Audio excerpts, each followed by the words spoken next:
الحمد للہ وکفا والصلاة والسلام علی عبادہ الذین اصطفیٰ وعلی آلہ واصحابہ المجتبیٰ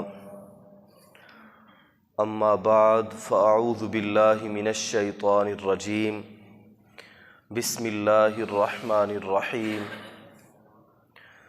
وَمِنَ النَّاسِ مَن يَقُولُ آمَنَّا بِاللَّهِ وَبِالْيَوْمِ الْآخِرِ وَمَا هُمْ بِمُؤْمِنِينَ يُخَادِعُونَ اللَّهَ وَالَّذِينَ آمَنُوا وَمَا يَخْدَعُونَ إِلَّا أَنفُسَهُمْ وَمَا يَشْعُرُونَ فِي قُلُوبِهِم مَّرَضٌ فَزَادَهُمُ اللَّهُ مَرَضًا وَلَهُمْ عَذَابٌ أَلِيمٌ بِمَا كَانُوا يَكْذِبُونَ وَإِذَا قِيلَ لَهُمْ لَا تُفْسِدُوا فِي الْأَرْضِ قَالُوا إِنَّمَا نَحْنُ مُصْلِحُونَ أَلَا إِنَّهُمْ هُمُ الْمُفْسِدُونَ وَلَكِنْ لَا يَشْعُرُونَ آمَنْتُ بِاللَّهِ صَدَقَ اللَّهُ مَوْلَانَا الْعَظِيمُ وَبَلَّغَنَا رَسُولُهُ النَّبِيُّ الْكَرِيمُ الْأَمِينُ وَنَحْنُ عَلَى ذَلِكَ لَمِنَ الشَّاهِدِينَ وَالشَّاكِرِينَ والحمد للہ رب العالمین مولاي صل وسلم دائما ابدا على حبیبک خیر الخلق كلهم فإن من جودك الدنيا وضرتها ومن علومك علم اللوح والقلم یا رب صل وسلم دائما ابدا على حبیبک خیر الخلق كلهم محبت سے مل کے پڑھی الصلاۃ والسلام علیک یا سیدی یا رسول اللہ وعلی آلک واصحابک یا سیدی یا حبیب اللہ الصلاۃ والسلام علیک یا سیدی یا رحمۃ للعالمین وعلی آلک واصحابک یا سیدی یا خاتم النبیین دل میں عشق محمد نہیں ہے اگر صلی اللہ علیہ وسلم دل میں عشق محمد نہیں ہے اگر کلمہ سننے سنانے سے کیا فائدہ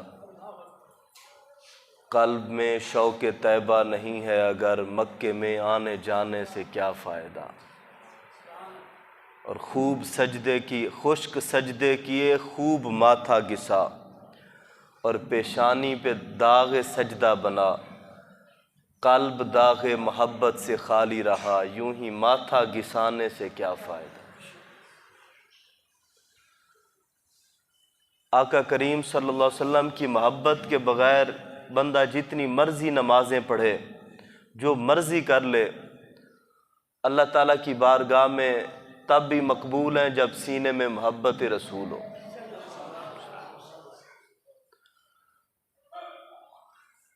حضرت شیخ عبدالحق محدث دہلوی رحمۃ اللہ علیہ نے مدارج النبوہ میں لکھا ہے کہ پیارے آقا صلی اللہ علیہ وآلہ وسلم جنگل میں تشریف لے گئے تو حضور کو ایک ہرنی نے آواز دی جس کو یہودی ایک شکاری نے جال میں پھنسایا تھا اس نے آواز دی آقا کریم صلی اللہ علیہ وسلم نے ادھر ادھر دیکھا انسان کوئی نہیں جانور پکار رہا ہے حضور تشریف لے گئے عرض کی میرے آقا میں تو چرنے کے لیے نکلی تھی میرے دو چھوٹے چھوٹے بچے ہیں اور ادھر شکاری کے جال میں پھنس گئی حضور مجھے نکالیے یہاں سے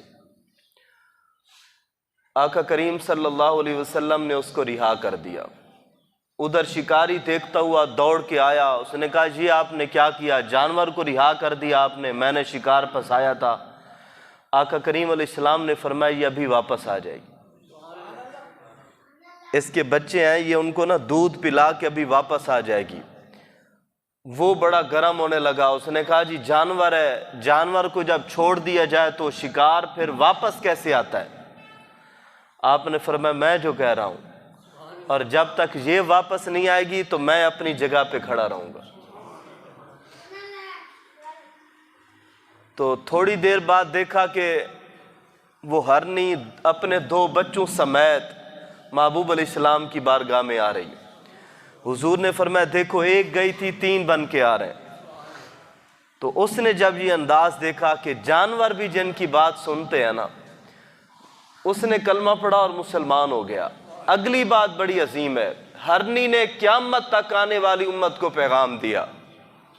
پیغام کیا تھا کہ جب حضور کی عزت کی بات آ جائے، یہ حضور کی عزت کی بات تھی نا، کہ جب حضور کی عزت کی بات آ جائے پھر میری جان کیا ہے، میرے بچے بھی حاضر ہیں۔ بات تو صرف اپنی تھی نا آنے والی، لیکن جب اس نے پیغام دیا جہاں حضور کی عزت کی بات آ جائے پھر وہاں بچے بھی نہیں دیکھے جاتے۔ یہ تو جانور بھی دنیا کو پیغام دے گئے، ہم تو مسلمان ہیں۔ اس لیے جو بندہ آقا کریم صلی اللہ علیہ وسلم کا کلمہ پڑھے پھر حضور سے بے وفائی کرے، اس کا ایمان کا بھی کوئی فائدہ نہیں۔ یہ اللہ تعالیٰ نے قرآن مقدس کے سورہ بقرہ کے دوسرے رکوع میں، یعنی قرآن پاک کا یہ آغاز ہے، اس میں اللہ تعالیٰ نے ارشاد فرمایا وَمِنَ النَّاسِ مَن يَقُولُ آمَنَّا بِاللَّهِ، فرمایا لوگوں میں سے کچھ یہ کہتے ہیں کہ ہم اللہ تعالیٰ پر ایمان لائے، وَبِالْيَوْمِ الْآخِرِ، اور آخرت کے دن پر ایمان لائے، وَمَا هُمْ بِمُؤْمِنِينَ، آگے یہ رب کا فیصلہ ہے۔ اللہ فرماتا ہے وہ مومن ہے ہی نہیں۔ اللہ تعالیٰ پر بھی ایمان لائے، آخرت کے دن پر بھی ایمان لائے، وہ مومن نہیں ہے۔ اس کی کیا وجہ ہے؟ کلمہ تو وہ پڑھتے ہیں، کلمہ پڑھنے کے باوجود قرآن نے فرمایا وہ مومن ہے ہی نہیں، اور ساتھ ہی فرمایا یخادعون اللہ والذین آمنوا، فرمایا وہ اللہ تعالیٰ کو اور ایمان والوں کو دھوکہ دینا چاہتے ہیں۔ وما یخدعون الا انفسہم وما یشعرون، اور وہ صرف اپنے آپ کو دھوکہ دے رہے ہیں اور شعور ہی نہیں رکھتے۔ یعنی کلمہ پڑھ کے ہی بندہ مومن نہیں ہوتا۔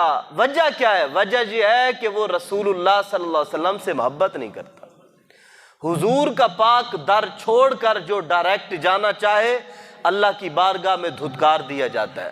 بخدا خدا کا یہی ہے در، نہیں اور کوئی مفر مکر، جو وہاں سے ہو یہیں آ کے ہو، جو یہاں نہیں تو وہاں نہیں۔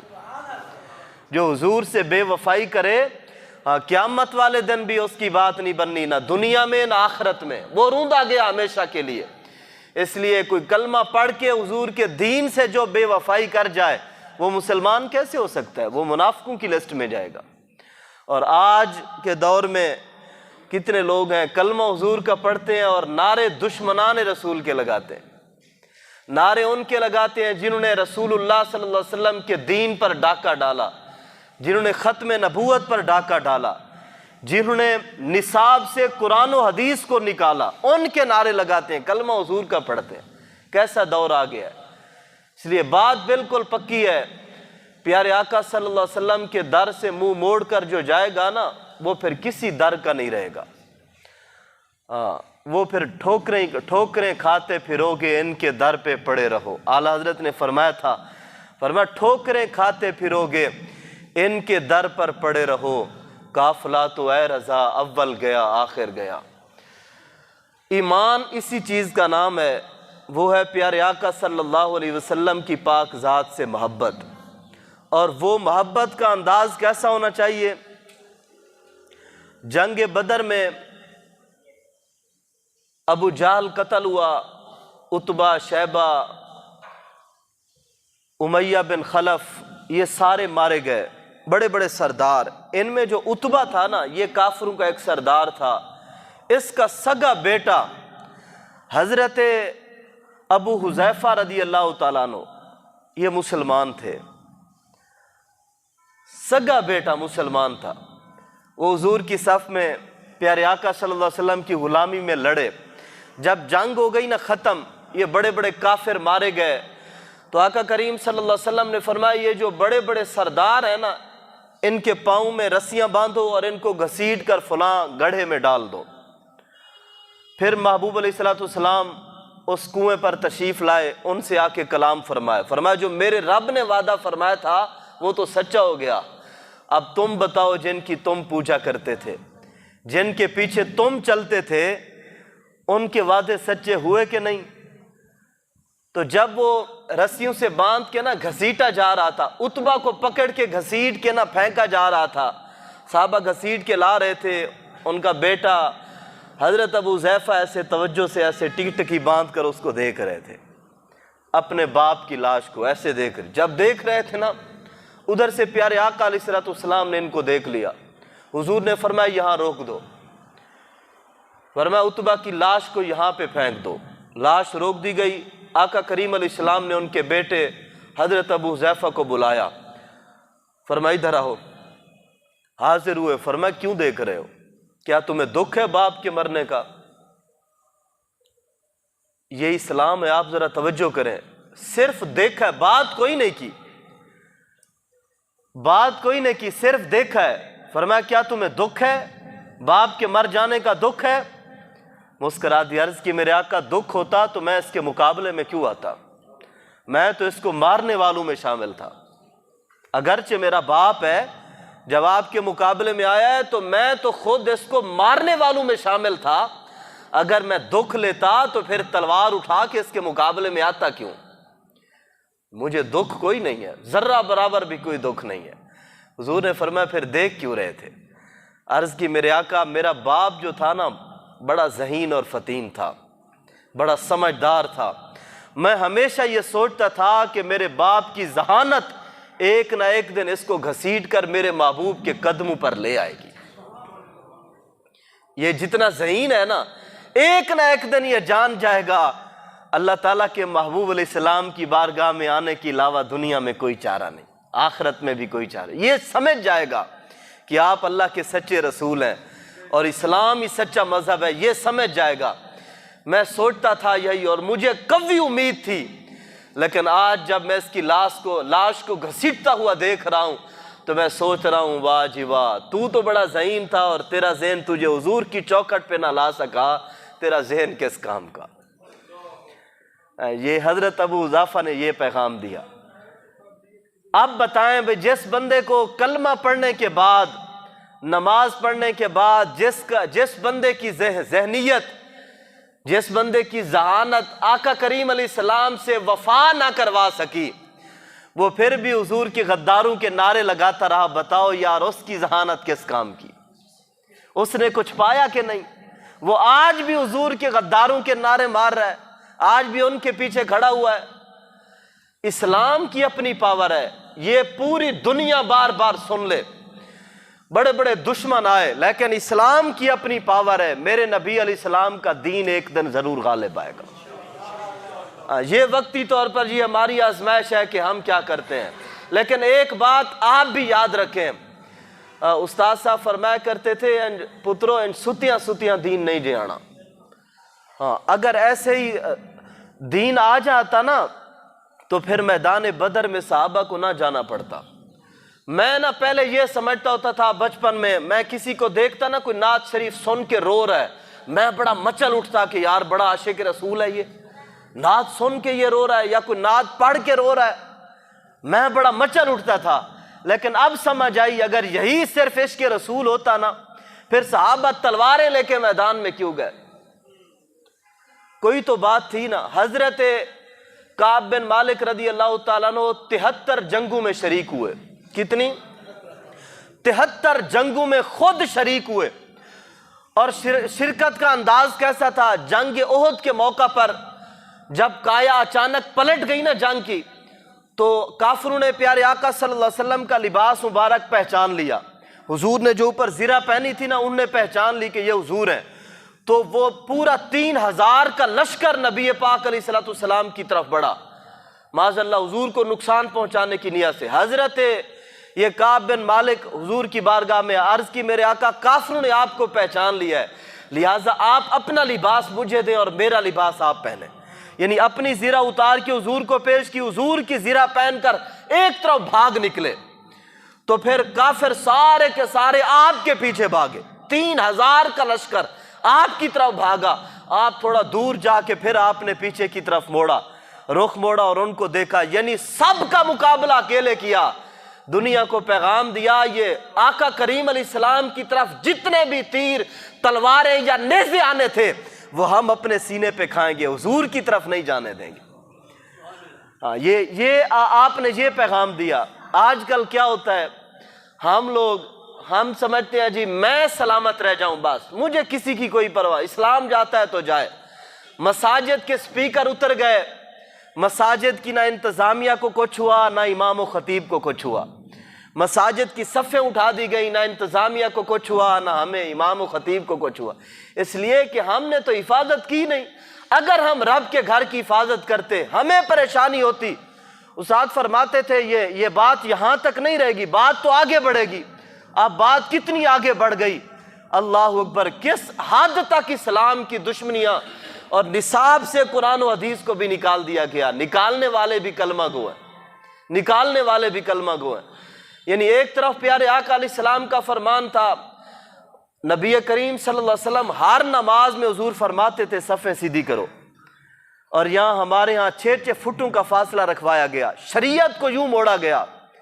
میں اور آپ اس لیے خاموش رہے کہ وہ تیر ہمارے اوپر نہ آئے، دین پر جاتا ہے تو چلا جائے۔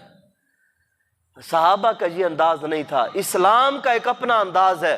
اسلام کے ماننے والوں پر اسلام کے لیے مشکلات آتی ہیں، اگر وہ اسلام پر آنے والی مشکلات اپنے سینے پر برداشت کریں پھر رب اسلام کو غالب کر دیتا ہے، اور جب اللہ اسلام کو غالب کرتا ہے نا پھر وہ خود بخود ہی غالب ہو جاتے ہیں۔ لیکن آج کل ہم لوگ تو چاہتے ہیں آسانی، پھر اسلام کے لیے مشکلات بڑھتی چلی گئیں۔ مسلمان تو آسانی میں چلا گیا لیکن اسلام مشکل میں چلا گیا۔ تو حضرت کعب بن مالک رضی اللہ تعالیٰ عنہ، آپ کی اسی طرح قربانیاں تھیں۔ 73 جنگوں میں آپ شریک ہوئے۔ کتنی جنگوں میں جی؟ 73 جنگوں میں۔ صرف ایک جنگ میں، جنگ تبوک میں آپ پیچھے رہ گئے تھے۔ آقا کریم صلی اللہ علیہ وآلہ وسلم نے پورے 50 دن حضور نے ان سے کلام نہیں کیا تھا، حضور ناراض ہو گئے تھے پورے 50 دن، اور حضور نے صحابہ کو بھی منع فرما دیا، فرمایا کوئی اس کے ساتھ بات نہ کرے، اور حتیٰ کہ ان کی بیوی کو بھی حضور کا حکم پہنچا، فرمایا میں کہ چلی جاؤ، یہ اکیلا رہے۔ پورے 50 دن نمازیں بھی وہ پڑھتے، انہیں نماز کوئی نہیں قضا کی تھی، نمازیں پڑھتے تھے، روزے بھی رکھتے تھے، سب کچھ باقی سارے معاملات چلتے تھے۔ 73 جنگوں میں بھی گئے، زخم بھی کھائے، کافروں کا مقابلہ بھی کیا، صرف ایک جنگ میں پیچھے رہے۔ محبوب علیہ السلام ناراض ہو گئے، 50 دن بات نہیں کی، اور حالت کیا تھی؟ حضرت کعب فرماتے ہیں 40واں دن تھا، میں بڑا پریشان، مسجد میں جاتا تھا سلام کرتا کوئی جواب نہیں دیتا، باہر جاتا سلام کرتا کوئی جواب نہ دیتا۔ فرماتے ہیں میرے چچا زاد بھائی تھے حضرت ابو دردہ، چچا زاد بھائی، اور میرے سب سے پکے دوست بھی تھے، اور رشتہ بھی اتنا کلوز تھا کہ ان کی بیٹی بھی ان کے گھر تھی، ان کے بیٹے کے گھر میں تھی۔ حضرت ابو دردہ رضی اللہ عنہ کی بیٹی کا نکاح ان کے حضرت کعب بن مالک کے بیٹے سے ہوا تھا، اتنا قریبی رشتہ تھا۔ آپ فرماتے ہیں میں ان کے باغ کی دیوار چھلانگ لگائی، میں ان کی طرف گیا، وہ کام کر رہے تھے، تو میں نے جاتے ہی سلام کیا، ان نے کوئی جواب نہ دیا۔ پھر میں نے دوسری بار سلام کیا، انہوں نے کوئی جواب نہ دیا۔ میں نے تیسری بار سلام کیا، انہوں نے کوئی جواب نہ دیا۔ میں رو پڑا، میں نے کہا میں اللہ تعالیٰ کی قسم کھا کر، قسم دے کر تم سے پوچھتا ہوں، تم بتاؤ کیا میں اللہ اور اس کے رسول سے محبت نہیں کرتا؟ فرماتے ہیں وہ چپ رہے۔ میں نے 3 بار یہ قسم دی، انہوں نے ایسے آنکھیں اٹھائی اور فرمانے لگے اللہ و رسول عالم، اللہ جانے یا اللہ کے رسول علیہ السلام جانے۔ پھر وہ کام کرنے لگ گئے۔ فرماتے ہیں میں روتا ہوا پھر واپس ہے۔ حالت یہ ہو گئی تھی، صرف ایک جنگ میں نہیں گئے تھے۔ اگر صرف تنہائی میں بیٹھ کر نعت سننے والا عاشق رسول ہوتا تو پھر حضرت کعب بن مالک کا کیا حال تھا؟ اس لیے انداز کچھ اور ہے، اسلام کے لیے مشکلات برداشت کرنی پڑتی ہیں۔ اور یہ وہ تھے نا جو 73 جنگوں میں گئے، ایک میں نہیں گئے تو حضور ناراض ہوئے۔ تو میں اور آپ تو کبھی اسلام پر جب بھی حملہ ہوا ہم تو کبھی بھی نہیں گئے، ہم نے تو کبھی بھی وہ حملہ برداشت نہیں کیا۔ میں نے اور آپ نے اسلام کے لیے تو منہ پہ تھپڑ بھی نہیں کھایا، لیکن ہمیں کوئی عاشق رسول سے کم تو سمجھے نہ پھر دیکھے، یعنی ہمارا انداز یہ ہے۔ لیکن ایک بات یاد رکھنا، اسلام وہ ہے جو صحابہ کرام عمل کر کے دکھا کے گئے۔ اسلام وہ ہے، مسلمان جب تک اپنے پیارے نبی صلی اللہ علیہ وسلم سے دیوانہ وار محبت نہیں نہ کریں گے، جیسے کہنا بھی یہ پاگل ہو گیا ہے، اس حد تک جب نہیں نہ جائیں گے تب تک اسلام غالب نہیں آئے گا۔ آج لوگ کئی نادان پوچھتے ہیں صحابہ کرام کے بارے میں، کہتے ہیں جی صحابہ کرام نے حضور کا میلاد منایا۔ اللہ اکبر، یعنی عقل جب ماری جائے نا پھر بندہ ایسے سوال کرتا ہے ان نے میلاد کیسے منایا صحابہ نے؟ جب پتہ چلا نا بھئی حضور آ گئے، حضور نے دین دے دیا، اب انہوں نے اسلام کا جھنڈا اٹھایا اور تلواریں اٹھائیں، آدھی دنیا تک اسلام پہنچا دیا، انہیں دنیا کو یہی بتایا حضور آ گئے۔ اب ہر چیز ختم ہوگی، بت توڑ دیے گئے، حضور آ گئے۔ بیت اللہ شریف کو پاک کر دیا گیا، کیوں جی حضور آ گئے۔ ہاں، آپ کیسر اور کسرا کے در و دیوار انہوں نے ہلا کے رکھ دیے، بڑے بڑے ممالک انہوں نے فتح کر دیے، شام فتح ہو گیا، کیا ہو گیا جی حضور آ گئے، اب حضور کا دین چلے گا۔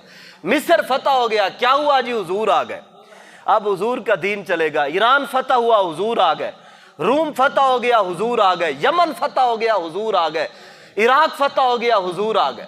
صحابہ نے تو ایسے میلاد منایا، کاش ہم بھی ویسا مناتے، ہم بھی ایسے اسلام، دین اسلام کو غالب کرتے، دین اسلام کو ایسے غالب کرتے بھی۔ اب حضور آ گئے، حضور کے بعد اب کوئی اور مذہب نہیں چلے گا، حضور کے ہوتے ہوئے کسی اور کا نعرہ نہیں لگے گا، اب صرف محبوب علیہ السلام کا نعرہ لگے گا، اب صرف حضور کا دین چلے گا، حضور کے دین کی احکامات چلیں گے۔ اب کتاب صرف رسول اللہ صلی اللہ علیہ وسلم کے سینہ اقدس پر نازل ہونے والا قرآن چلے گا، اب احکامات صرف قرآن کے ہوں گے، اب غیروں کی حکمرانی نہیں ہوگی، اب دین اسلام کی حکمرانی چلے گی، اب سینٹ میں بھی فیصلے اسلام کے ہوں گے، اب قومی اسمبلی میں بھی فیصلے اسلام کے ہوں گے، اب صوبائی اسمبلیوں میں بھی فیصلے اسلام کے ہوں گے، اب آئی جی، ڈی آئی جی، جناب والا D P O, R P O, S P, D S P, S H O کے آفس میں بھی فیصلہ اسلام کا چلے گا، اب قرآن کا، اب گھروں میں بھی فیصلے اسلام کے ہوں گے، اب ہمارے تجارتی معاملات میں، تجارتی مراکز میں بھی قوانین قرآن و سنت کے چلیں گے، اس لیے کہ حضور آ گئے۔ ہاں، اب ایسا انداز ہونا، جس دن جی ہمارا ہو گیا نا، آپ پھر دیکھنا اللہ تعالیٰ دین اسلام کو غلبہ کیسے عطا فرماتا ہے۔ صحابہ فرماتے ہیں حضور ایک دن پریشان بیٹھے ہوئے تھے، صحابہ کرام نے پوچھا، مچل اٹھتے تھے کہ حضور پریشان کیوں ہیں، حضور کیا بات ہے؟ پیارے آقا علیہ السلام نے فرمایا، میں دیکھ رہا ہوں پورا کفر جو ہے نا میری امت پر ٹوٹ پڑے گا، میری امت کو جیسے بھوکے کھانے کی پلیٹ پر ٹوٹ پڑتے ہیں نا، فرمایا سارا کفر میری امت پر ایسے ٹوٹ پڑے گا، کھانے کے لیے، قتل و غارت کے لیے ٹوٹ پڑے گا۔ صحابہ حیران ہو گئے، حضور یہ کیسے ہو سکتا ہے، کافر مسلمانوں کا قتل عام کریں گے؟ انہوں نے کہا حضور ہم تھوڑے ہو جائیں گے، فرمایا نہیں، تھوڑے نہیں ہوں گے بلکہ کثیر ہوں گے۔ صحابہ بھی حیران ہو گئے، بھئی ہم تھوڑے ہو کے بھی کسی کو پر نہیں مارنے دیتے، کسی میں ہمت ہے کوئی مسلمان کے خلاف کھڑا ہو؟ محبوب آپ فرما رہے ہیں کہ سارے کافر جمع ہو کر مسلمانوں پر ٹوٹ پڑیں گے؟ میرے نبی علیہ السلام نے فرمایا ہاں ہم بہت زیادہ ہوں گے۔ صحابہ نے عرض کی حضور پھر وجہ کیا ہوگی؟ ارشاد فرمایا ہم جھاگ بن جائیں گے، یعنی امت جھاگ بن جائے گی۔ جھاگ سمجھتے ہیں نا، پانی کے اوپر جھاگ اٹھتی ہے، تھوڑی دیر بعد جھاگ ختم، پاور ختم، فرمایا جھاگ بن جائے گی۔ یہ وجہ کیا ہوگی؟ ارشاد فرمایا ان کے اندر وہن کی بیماری آ جائے گی۔ پوچھا گیا ومال وہن، حضور وہن کیا ہے؟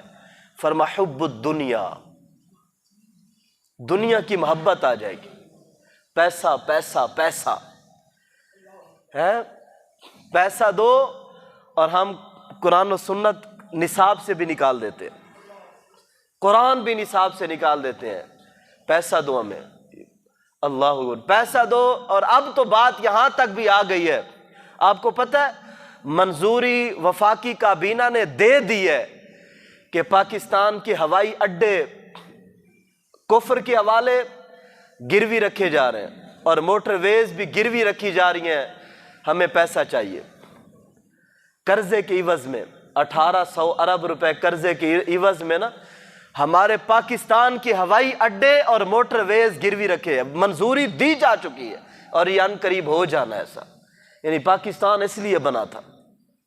کس چیز کی کمی ہے؟ ہم بھوکے نہیں مر، یہ تو تب ہوتا ہے اللہ اکبر جب ہم مسلمان ہیں نا، ہم اپنے بڑوں کو دیکھتے ہیں، جنگ یرموک کے موقع پر جب صحابہ 35,000 کا لشکر لے کر کفر کے بارڈر پر جا پہنچے نا، رومیوں کے بارڈر پر، بڑی قابل توجہ بات ہے. مجھے احساس ہے گرمی ہے، لیکن یہ گرمی کچھ بھی نہیں جو حشر کی گرمی ہوگی. ہاں بالکل، یہ گرمی تو کچھ بھی نہیں. ہم تو اندر بیٹھے ہوئے، سائے میں بیٹھے ہوئے. ہاں ہوا کی کمی ضرور ہو سکتی ہے، یہ میدان کربلا کی تپتی ریگزار نہیں ہے. ہاں، اور ہم پرسکون بیٹھے ہوئے ہیں. ہو سکتا ہے ہم میں سے آدھا گھنٹہ پہلے جو بھی آیا پانی پی کے آیا. 3 دن کا پیاسا یہاں کوئی بھی نہیں ہے. دین کے لیے تھوڑی تھوڑی مشکلات برداشت کرنا سیکھیں. اسلام کو کسی کی کوئی ضرورت نہیں ہے، اس دین کی اپنی پاور ہے. اسلام کسی کے پاؤں نہیں پکڑتا. ہم نہیں کریں گے، رب کسی اور سے کام لے لے گا. جب مکہ کا چودھری ابو جہل نے کام نہیں کیا، اس نے سمجھا شاید دین رک جائے گا. میرے مالک نے حضرت بلال سے کام لے لیا اور پھر بلال کو بیت اللہ کی چھت پہ کھڑا کر دیا. اس لیے یہ دین کسی کا محتاج نہیں ہے، یہ حضور کا دین ہے اور یہ دین غالب رہے گا. جب صحابہ پہنچے نا کفر کی سرحدوں پر، تو مہان تھا سپہ سالار رومیوں کی فوج کا. 10 لاکھ لشکر تھا اس کے پیچھے، 10 لاکھ لشکر. یہ محمد حسین ہیکل کی تاریخ میں یہ لکھا ہوا ہے. تو اس نے جب مسلمانوں کو دیکھا نا، 35,000 مسلمان آئے، تو لباس بھی کئیوں کے پورے نہیں تھے، اور بھوک پیاس کی شدت اور یہ سارے معاملات. اس نے دیکھتے ہی کہا کہ میں سمجھتا ہوں کہ معاذ اللہ، کہنے لگا تم بھوکے ننگے لوگ ہو، نہ تمہارے پاس کپڑے ہیں نہ کھانے کے لیے کچھ ہے. تم عرب کے صحراؤں سے نکلے ہو صرف روٹی کی خاطر، روٹی کے لیے جنگ لڑنے کے لیے آئے ہو. اب آج جو گئے، چلو ایسا کرو سارے نا لائن لگا لو، میں سب کو سونے کے 10-10 سکے دیتا ہوں. ہر ایک بندے کو 10-10 سکے سونے کے، کپڑے بھی دیتا ہوں، ساتھ راشن بھی دیتا ہوں. یہ فری میں لے جاؤ، یہ پورے سال کا ہے. اگلے سال پھر آ جانا، پھر لے جانا، اگلے سال پھر آ جانا، پھر لے جانا. کوئی چیز گروی نہیں رکھی جا. ویسے دے رہا تھا، قرضہ بھی نہیں تھا، فی سبیل اللہ تھا. وہ بھی عیسائی، اور ادھر ہمارے بڑے تھے. حقیقت میں ریاست مدینہ کے دعوے دار وہ تھے. تو حضرت معاذ بن جبل نے کہا میں اس کو جواب دیتا ہوں. اس نے جو بکواس کی ہے نا لالچ دینے والی، میں اس کو جواب دیتا ہوں. حضرت ابو ہریرہ کہنے لگے اگر اجازت ہو تو میں جواب دوں. حضرت ابو عبیدہ بن جراح رضی اللہ عنہ انہوں نے کہا کہ نہیں میں خود جواب دوں گا. حضرت خالد آگے بڑھے. حضرت ابو عبیدہ تھے سپہ سالار. حضرت خالد بن ولید نے ان سے عرض کی حضور آپ سپہ سالار ہیں، لیکن جواب دینے کی اجازت آپ مجھے دیں. تو حضرت خالد بن ولید آگے بڑھے، پھر آپ نے ان کو جواب دیا. آپ نے مہان سے فرمایا، ذرا سنیے، بالخصوص نوجوان، آپ مہان سے فرمانے لگے تو نے جو پہلی بکواس کی ہے نا کہ ہم بھوکے ننگے لوگ ہیں، بھوکے لوگ ہیں ہم، یہ بات تمہاری سچی ہے. رہی اگلی بات کہ ہمیں بھوک یہاں تک لے کے آئی ہے، فرمایا یہ تم نے بکواس کی. ہم یہاں بھوک کے لیے اس وجہ سے نہیں آئے کہ تم سے آ کے کھانا لیں، یا تم سے یہ درہم و دینار لیں، یا تم سے کپڑے لیں. ہم اس نیت سے نہیں آئے. ہم بھوکے ضرور ہیں، لیکن مدینہ شریف میں ہمیں یہ خبر ملی ہے کہ رومیوں کے خون میں لذت بڑی ہے. فرمایا ہم روٹی کھانے والی ہمیں بھوک نہیں، ہمیں خون پینے والی بھوک ہے. ہم خون پینے والی قوم ہے. فرمایا نحن نشرب الدماء، فرمایا ہم خون پینے والی قوم ہے. اور ہمیں یہ خبر پہنچی ہے کہ رومیوں کا خون بڑا لذیذ ہے. تم کہتے ہو لائن لگاؤ، درہم و دینار لو، واپس جاؤ. ہم کہتے ہیں ذرا میدان میں آؤ، خون پینے کے لیے ہم تیار ہیں. اب آپ اندازہ لگا سکتے ہیں کفر پر روب کیسا طاری ہوا ہوگا. جب یہ حضرت خالد بن ولید نے بات کی، روب کتنا ہوگا. 10 لاکھ کے لشکر کے ہوتے ہوئے مہان کے پاؤں کے نیچے سے زمین نکل گئی. کس قوم کے ساتھ مقابلہ ہے. آج وہ قوم، اقبال فرماتے ہیں تجھے اس قوم نے پالا ہے، آغوش محبت میں کچل ڈالا تھا پاؤں میں جس نے تاج سردارا. گدائی میں بھی وہ اللہ والے غشور تھے اتنے کہ منعم کو گدا کے ڈر سے بخشش کا نہ تھا یارا. اگر چاہوں تو نقشہ کھینچ کر الفاظ میں رکھ دوں، مگر تیرے تخیل سے فزوں تر ہے وہ نظارہ. اور گنوا دی ہم نے جو اسلاف سے میراث پائی تھی، سریا سے زمیں پہ آسمان نے ہم کو دے مارا. ہم تو وہ غیرت مند قوم تھے، اور آج ہمارے حکمرانوں نے عافیہ صدیقی کو بھی پیسوں کے عوض میں بیچا. اپنی بیٹیاں بھی، یہ صدیوں میں نا کوئی بدماش سے بدماش بھی ہو، بیٹی کوئی نہیں بیچتا. ہمارے حکم مشرف ایسا ظالم تھا، اس نے بیٹی بھی بیچی. اور اس وقت اس کا کیا حال ہے. اس لیے جو اسلام کے ساتھ ٹکر لے گا نا، اس کا انجام صرف ذلت ہے. بس بڑے بڑے بدماش آئے اسلام کے مقابلے میں. ہمارے پیارے آقا صلی اللہ علیہ وسلم کا دین وہ ہے، یہ نہ کسی کا محتاج ہے اور نہ اس دین کو کوئی پریشانی. یہ دین ہمیشہ غالب رہے گا. جو اس کے مقابلے میں آئے گا وہ پاش پاش ہو جائے گا. بس اب یہ ہے کہ کلمہ پڑھنے والوں کو چاہیے وہ حضور کے ساتھ وفا کریں. ہم اگر سچی وفا کے ساتھ کھڑے ہو جائیں نا، یقین جانے ہم کھڑے ہو جائیں. اسلام پر کوئی مشکل وقت آتا ہے. یہ جو پچھلے دنوں یہ ہوا، علماء کو گرفتار کیا گیا. مجھے ایک بات بتاؤ یار، استاد فرماتے تھے دل تے ہاتھ رکھ سچ سچ دس ہے مسلمان دا مطلب کیا. جے عشق نبی نے سینے وچ وت راز ایمان دا مطلب کیا. وت ہندوستان ہی ٹھیک سے اتنے نقصان دا مطلب کیا. جتھا پاک نبی دے عزت نہیں اس پاکستان دا مطلب کیا. اپنے دل پہ ہاتھ رکھ کے پوچھیں، اپنے دل سے جواب لیں، علماء کو گرفتار کیوں کیا گیا؟ کیا وجہ تھی؟ انہوں نے کیا نقصان کیا تھا؟ ان کا مطالبہ کیا تھا؟ وجہ کیا تھی؟ میں تو ایسے ایسے دوستوں کو جانتا ہوں جن کو گرفتار کیا گیا، ساتھ ان کے بیوی بچوں کو بھی اٹھایا گیا، اور بچوں کے سامنے باپ پر ظلم ہوئے. باپ کے سامنے جو ہے نا، وہ شوہر کے سامنے بیوی پر ظلم. پھر جا کے ان سے بیان دلوایا گیا. وہ کہتا ہے جی میرا اسلام، میرا اس تحریک سے کوئی تعلق نہیں ہے. یہ کیا سمجھتے ہیں کہ مرنا نہیں ہے انہوں نے، موت نہیں آنی؟ مولانا عبدالستار خان نیازی رحمۃ اللہ علیہ کی بات بڑی مشہور ہے. آپ فرماتے ہیں مولانا نورانی رحمۃ اللہ علیہ اور میں امریکہ کے ایک جزیرے میں ہم جا رہے تھے، تو ایک شخص اچانک آ کے نا، وہ فرماتے ہیں میرے اس نے آ کے پاؤں پکڑے اور بڑا روئی جائے مجھے معاف کر دے. میں نے کہا تو ہے کون؟ کھڑا ہو بتا تو کون ہے. وہ روئی جائے. میں نے کہا بتا تو صحیح بھی تو ہے کون؟ تو بڑی دیر بعد اس نے کہا جی میں پولیس آفیسر تھا پاکستان میں، ساہیوال جیل میں ایک بار آئے تھے. 2 بندوں نے آپ پر بڑا ظلم کیا تھا. ان میں سے ایک میں تھا، ایک اور تھا. ہم دونوں کو کینسر کا مرض ہوا، اور دوسرا تو ذلیل ہو کے مر گیا. اب میں علاج کی خاطر امریکہ آیا ہوا ہوں، میرا کوئی علاج ہی نہیں ہو رہا. مجھے آپ معاف کر دیں. مجھے راتوں کو خواب میں بھی آپ کی زیارت ہوتی ہے، آپ کی شکل دکھائی جاتی ہے. مجھے یہ خوف ہے، یقین ہے کہ میں نے جو آپ پر ظلم کیا نا، یہ سزا مجھے اس کی مل رہی. اب آپ اگلی بات سے اندازہ لگائیں کہ ظلم کتنا ہوا. نیازی صاحب فرماتے ہیں میں نے اس کو ٹھڈا مارا.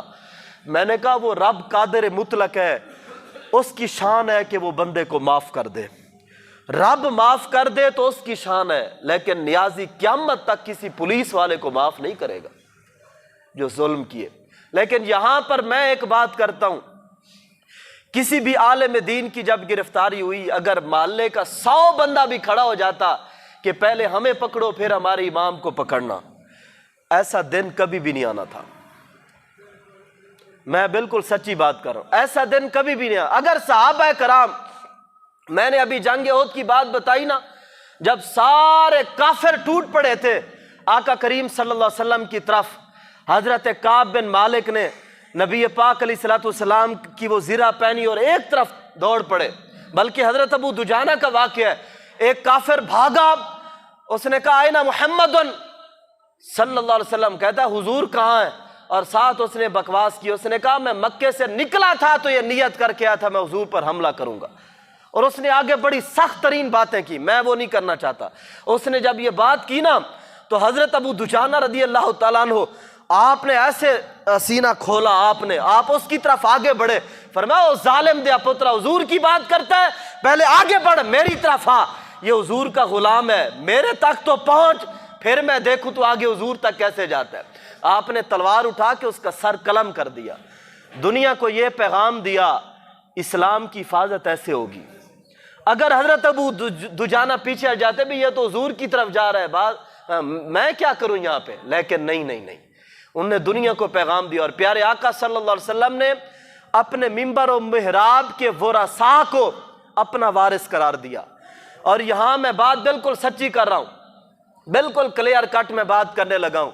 اگر مولوی گرفتار ہو جائے نا چوری کر کے، آپ بالکل نہ جانا بلکہ مخالف آپ کھڑے ہو جانا.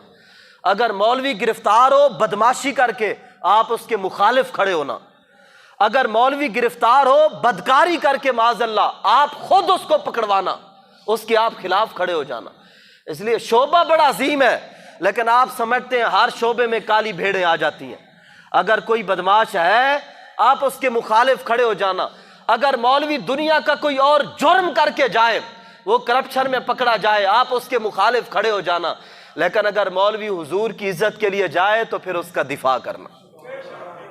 میری بات سمجھ آ رہی ہے آپ کو؟ اگر وہ مسجد کا دفاع کرتے ہوئے جائے، اگر وہ حضور کے دین کا دفاع کرتے ہوئے جائے. میں یہ بات کرنے لگا، کچھ ہمارے بھولے بھالے مسلمان ہوتے ہیں، میں یہ بات ان کے لیے کر رہا ہوں. ایک صاحب بڑے فہم و فراست ہیں، بڑے سمجھدار، عقل و دانش والے بندے، یہاں پر ہی مجھے وہ ایک بات بتا رہے تھے. مجھے انہوں نے کہا یہاں پر جب ناموس رسالت صلی اللہ علیہ وسلم کے لیے دھرنا دیا گیا نا بچکی میں، تو جب پولیس نے آپریشن کیا تو سب سے پہلے مجمع سے لوگوں نے پولیس پر پتھراؤ کیا، پھر پولیس نے آپریشن کیا. مجمع سے، وہ کہنے لگا مجمع سے پولیس پر پتھراؤ ہوا. میں ہنس پڑا. میں نے اس کو کہا آپ یہ بات یا تو کسی اور سے کرتے یا میرے ساتھ کوئی اور بندہ یہ بات کرتا، آپ نہ کرتے. میں نے کہا میں تو محکمے میں رہ کے آیا ہوں، کچھ سال میں محکمے میں گزار کے آیا ہوں، کم از کم مجھے تو ایسی جو ہے نا وہ ششو پن میں نہ ڈالا جائے کہ مجمع سے پہلے پتھراؤ ہوا. ہم تو ان لوگوں کو بھی جانتے ہیں جو مجمع میں رہے اور پولیس والوں پر پتھراؤ کرتے رہے. جب مجمع کم ہوا علماء کو انہوں نے پہلے گرفتار کیا. آپ میری بات سمجھ گئے ہوں گے یا نہیں سمجھے تو اس پر غور کرنا. سب سے پہلے انہوں نے گرفتار کیا. اس لیے یہ بات بتانے کا مقصد یہ ہے، بعض اوقات یہ ہوتا ہے کہ آپ کی آنکھوں میں دھول ڈالا جاتا ہے، آپ کو بتایا کچھ اور جاتا ہے، حقیقت میں کچھ اور ہوتا ہے.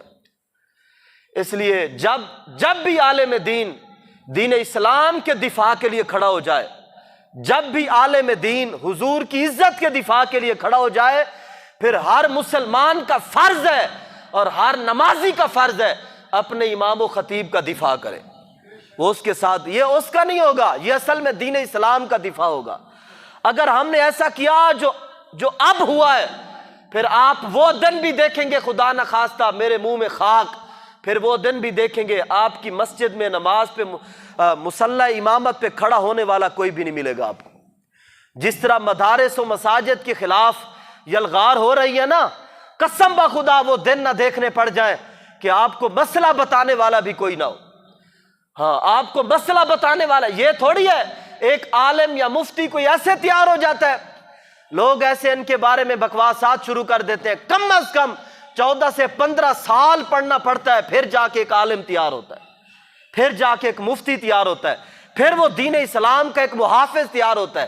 یہ کوئی مذاق ہے کہ اس نے 2-4 کتابیں پڑھی یا 2-4 مسائل اس نے یاد کیے وہ عالم نہیں بن جاتا. اس پر بڑی محنت لگتی ہے. اس لیے یہ امت کے قیمتی ہیرے ہیں جو دین اسلام کا دفاع کریں. آپ کو ان کا دفاع کرنا ہوگا، اور اگر کوئی ایسا نہیں کرے گا پھر آپ یہ یاد رکھنا دین کسی کا محتاج نہیں ہے. بات سمجھ آ رہی ہے نا؟ ہاں، دین اسلام کسی کا، بالکل کسی کا محتاج نہیں ہے. اسلام کی اپنی پاور ہے.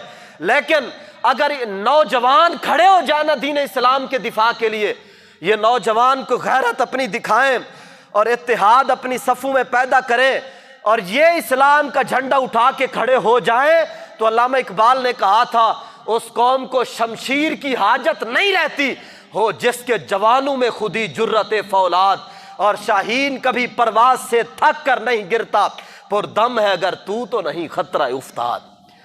جب یہ نوجوان، یہ میں بار بار آپ کو کہتا ہوں، مسلمان اگر اسلام سے سچی وفا کے لیے کھڑے ہو جائیں، پھر یہ ہوگا آسماں ہوگا سحر کے نور سے آئینہ پوش، پھر ظلمت رات کی سیما پا ہو جائے گی، پھر دلوں کو یاد آ جائے گا پیغام سجود، پھر جبیں خاک حرم سے آشنا ہو جائے گی، شب گریزاں ہوگی آخر جلوہ خورشید سے، اور یہ چمن معمور ہوگا نغمہ توحید سے۔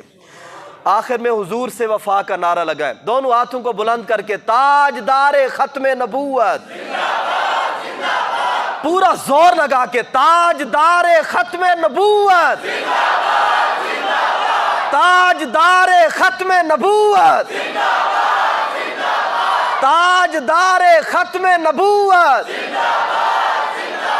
اچھا، حضور کا نام لیتے ہوئے جس کے ہاتھ نہیں نہ اٹھتے، جس کو شرم آتی ہے وہ ویسے شرم کرتا رہے، وہ شرم میں ڈوب مرے، لیکن جس کو حضور کا نام لیتے ہوئے شرم نہیں آتی وہ دونوں ہاتھ بلند رکھے، تاجدار ختم نبوت،